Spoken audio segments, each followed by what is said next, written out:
बिस्मिल्लाहिर्रहमानिर्रहीम। आज हमारे साथ जनाब साबका वज़ीर हुकूमत और पार्टी के सियाने ज़ुबैर अहमद जनाब साहब मौजूद हैं। आज इनके साथ हम कुछ बातें करेंगे। जी ज़ुबैर भाई। बिस्मिल्लाहिर्रहमानिर्रहीम। आपने तारफ़ जो करवाया आज के दौर में वो बड़ा मायूब सा तारफ़ है, क्योंकि जियाले आजकल उसको कहते हैं कि जो दिमाग से फ़ारग होते हैं और पीपल्स पार्टी के साथ जो जान देने के लिए तैयार होते हैं लोग।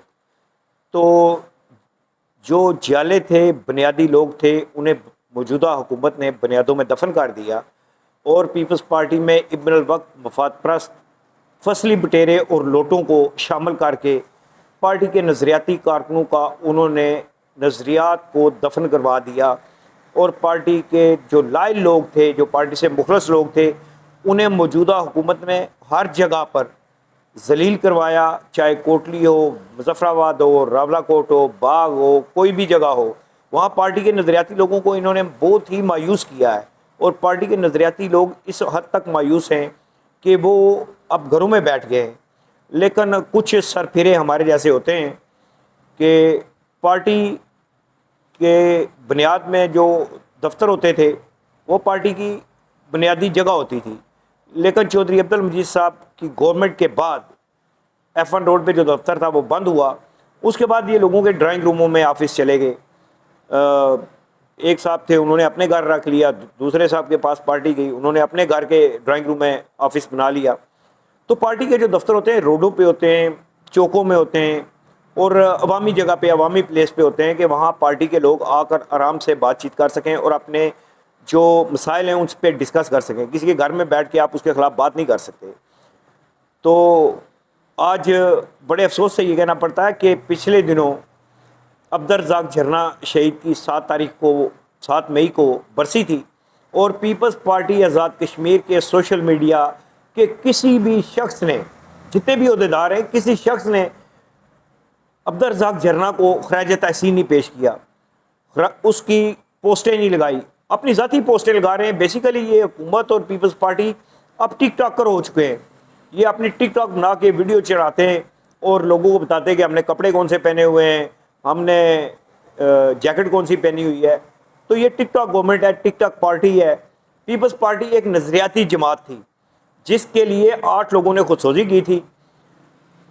तकरीबन 280 लोगों ने सूलियों के फंदे चूमे थे और 18,000 के लगभग लोगों ने कोड़े खाए थे। आज कोई जमात, किसी भी जमात का, मैं चैलेंज करता हूँ पूरे पाकिस्तान की जमातों को, कोई भी जमात इतने कोड़े खाने के लिए तैयार हो सकती है? या कोई भी जमात के कारकुन, अब बड़े बड़े दावे तो करते हैं सोशल मीडिया पे, लेकिन पीपल्स पार्टी के जियालों की कुर्बानियाँ और पीपल्स पार्टी के कायदीन की कुर्बानियाँ आप देखें तो परेशान हो जाएंगे। भुट्टो शहीद के ख़ानदान में जुल्फ़कार अली भुट्टो, मोहतरमा बेनज़ीर भुट्टो, मीर मुर्तज़ा भुट्टो, मीर शाहनवाज भुट्टो, इन्होंने किसी ने भी 55 साल की उम्र क्रॉस नहीं की थी। 55 से नीचे नीचे सारे और गैर तबई मौत मरे हैं, शहीद हुए हैं सारे। तो अफसोस होता है कि ऐसी जमात का आज जो हाल है, पंजाब में पीपल्स पार्टी को ख़त्म कर दिया गया, खैबर पख्तूनख्वा में ख़त्म कर दिया गया, रियासत जम्मू कश्मीर में भी ये हालत है कि जो पार्टी के अहदेदार हैं, इन्हें पार्टी के नज़रिए का पता ही नहीं है, इन्हें पार्टी के बुनियादी नारे का पता नहीं है, इन्हें पार्टी के ये जो परचम है, इस परचम का पता नहीं है, इसका मतलब क्या है। तो ऐसे लोग जब पार्टी पे मुसल्लत किए जाएंगे तो पार्टी तो फिर आहिस्ता आहिस्ता ख़त्म ही होगी। और मुझे लगता है कि कुछ ज़ियाउल हक की रूह किसी पार्टी के अहदेदार के अंदर हलूल कर गई है और मुशर्रफ, जो दोनों ये ज़िया और मुशर्रफ मर गए हैं, इनकी रूह पार्टी के इन जो मौजूदा क़यादत है इसमें किसी में हलूल कर गई है और पार्टी को ख़त्म करने के लिए इन्होंने प्री प्लान एक साजिश तैयार कर लिया और आहिस्ता आहिस्ता उस साजिश में ये कामयाब होते जा रहे हैं। तो एक शेर होता है पार्टी के, अक्सर वो इनकलाबी दौर में हम ये शेर पढ़ते थे, तुझको मरना था तुझे मौत तो आ जानी थी, दुख तो ये है कि तेरा कातिल तेरा दरबारी निकला। अब दुख तो ये है कि तेरे कातिल तेरे पार्टी के अहदेदार निकले। तो पार्टी के अहदेदार ही जब भुट्टो शहीद की रूह के कातिल हैं, बीबी की रूह के कातिल हैं, मीर मुर्तज़ा की रूह के कातिल हैं, मीर शाहनवाज की रूह के कातिल हैं, बेगम नुसरत भुट्टो के कातिल हैं, तो आप किससे गिला करें, किससे शिकवा करें, अब किससे शिकायत करें?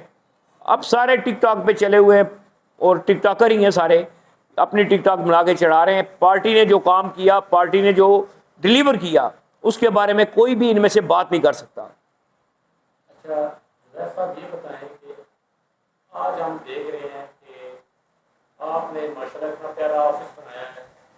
पहले F1 में हम देखते थे और अब हमें यहाँ पे देखने को मिल रहा है, और माशाल्लाह आपने बहुत ही अच्छा ऑफिस बनाया है। तो क्या यहाँ पे कोई पार्टी का उम्मीदवार आपके पास आया है आपसे मुबारकबाद आपको देने के लिए, या कोई इस तरह की एक्टिविटी हुई है कि नहीं? प्यारे भाई, इस पे भी एक शेर कहूँगा, क्या क़यामत है कि खातिर कश्ता शब भी थे हम, क्या क़यामत है कि खातिर कश्ता शब भी थे हम, सुबह जब हुई तो मुजरम हमें ही गिरदानने लगे। अफसोस का मुकाम यह है कि 2 दिन टिकटॉकर वज़ीर आज़म हमारे यहाँ रह के गए, लेकिन उन्होंने 3 दफ़ा यहाँ से गुजरे हैं, लेकिन उन्होंने पार्टी के दफ्तर में रुकना गवारा नहीं किया। क्यों? शायद कि उन्हें नज़रिए का पता ही नहीं है। वो मुस्लिम कॉन्फ्रेंस से आए हैं 2011 में, 2006 का इलेक्शन उन्होंने मुस्लिम कॉन्फ्रेंस से लड़ा था, तो उन्हें नज़रिए का क्या पता होगा? नज़रिया तो 17 अगस्त 1988 तक के जो लोग हैं उन्हें पता है। अब असम्बली में जावेद अयूब और जावेद बडानवी के अलावा किसी को नज़रिए का क्या पता? ये तो सारी नई पैदावार है, मुख्तलिफ जमातों से आए हैं, कोई नून छोड़ के आया है, कोई PTI छोड़ के आया है, कोई मुस्लिम कॉन्फ्रेंस छोड़ के आया है, तो इन्हें नज़रिए का क्या पता होगा? और मुबारकबाद किस चीज़ की देंगे? ये तो मैंने अपने कायद के इश्क में ये दफ्तर खोला है, और ये पार्टी के जियालों के लिए दफ्तर खोला है ताकि वो दरबदार ना हो। अब आते हैं यहाँ अपना रोना रोते हैं, मैं भी सुनता हूँ, हौसला देता हूँ, और पार्टी के लोग माशाल्लाह इस वक्त काफ़ी मोबिलाइज है, और इंशाअल्लाह ताला आप देखेंगे कि हम पार्टी को मोबिलाइज करेंगे और पार्टी को साबित करेंगे कि मीरपुर में पार्टी एक ताकत है।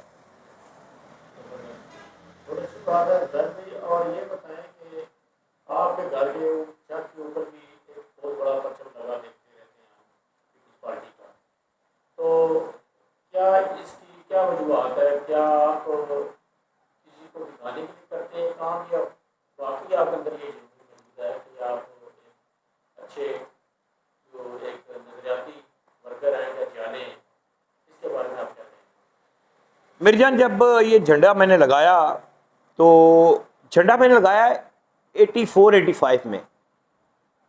उस वक़्त झंडा लगाने का मतलब था कि आप इंतज़ामिया, हुकूमत और जो भी इस्टेब्लिशमेंट थी उसके ज़ेर अताब आ जाएं। उस वक़्त ज़ियाउल हक का मार्शल लॉ का दौर अरूज पे था। मैंने उस वक़्त झंडा लगाया है, और आज भी आहिस्ता आहिस्ता जब सिस्टम में अच्छा होता है मेरा, तो मैं बड़े से बड़ा झंडा लगाता हूँ। ये इश्क है। इश्क में ये नहीं देखा जाता कि कोई मुझे पसंद करेगा या नहीं। आज मीरपुर में वक्ती तौर पे लोग झंडे लगाते हैं, लेकिन बाद में वो 1-1 मीटर वाला जो मार्केट से झंडा मिलता है, 1-2 जगह पे मैंने देखा है। अभी जब फैसल मुमताज़ राठौर साहब आए हैं तो लगाए लोगों ने, लेकिन फिर उतार लिए गए।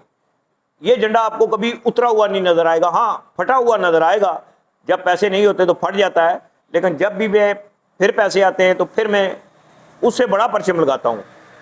ये पिछले अरसे में आपने देखा होगा कि तकरीबन 6 गज़ का पीस था, अब ये तकरीबन 6.5 गज़ के पीस है, 19.5 गज़ का ये झंडा लगाया हुआ है। तो ये अपना इश्क है। इश्क में आपको पता है नफ़ा और नुकसान नहीं सोचा जाता, और ना ही मुझे किसी की दाद की ज़रूरत है, ना ही किसी से मैं दाद का तलबगार हूँ। सिर्फ ये है कि मेरा इश्क है कि मैं अपने कायद का परचम बुलंद रखूँ, उस शहीद कायद का जिसने सिर्फ अपनी एक बात पे जान की कुर्बानी दे दी कि उसने पाकिस्तान से कादियानियों को काफिर करार दिया, और आज भी उन्हें काफिर ही कहा जाता है। वो जो नबी पाक सल्लल्लाहु अलैहि वसल्लम को आखिरी नबी नहीं मानते थे, तो उन्होंने काफिर करार दिया। और सबसे बड़ी बात जो मैं आपको बताने लगा हूँ, आपके लिए भी हैरान कुन होगी। इस वक्त न्यूयॉर्क के मेयर ने किस चीज़ पे फतह हासिल की? शाकिर भाई, आपको अजीब लगेगा कि न्यूयॉर्क अमेरिका का मेयर बन रहा है, न्यूयॉर्क का, और सारे सदर समेत सारे वहाँ के जो बहुत बड़ी बड़ी कंपनियाँ थी वो उसके ख़िलाफ़ थी, और पीपल्स पार्टी के नारे पे उसने वहां मेयर का ओहदा हासिल कर लिया। रोटी कपड़ा और मकान मांग रहा है हर इंसान। ये भुट्टो साहब का नारा था, बीबी ने ये नारा कायम रखा। लेकिन आज इस नारे को मौजूदा जितनी भी तंजीम है आज़ाद कश्मीर की या पंजाब की, इनसे पूछें कि ये क्या नारा है तो कोई जवाब नहीं देगा। बहुत ही अच्छी आपने स्पीच दी है हमें, और आइंदा भी हम आपके साथ आते रहेंगे और आपका दोबारा से हम रिव्यू करेंगे। तब तक की इजाज़त दीजिए। बहुत बहुत शुक्रिया। ओके, अल्लाह हाफिज़।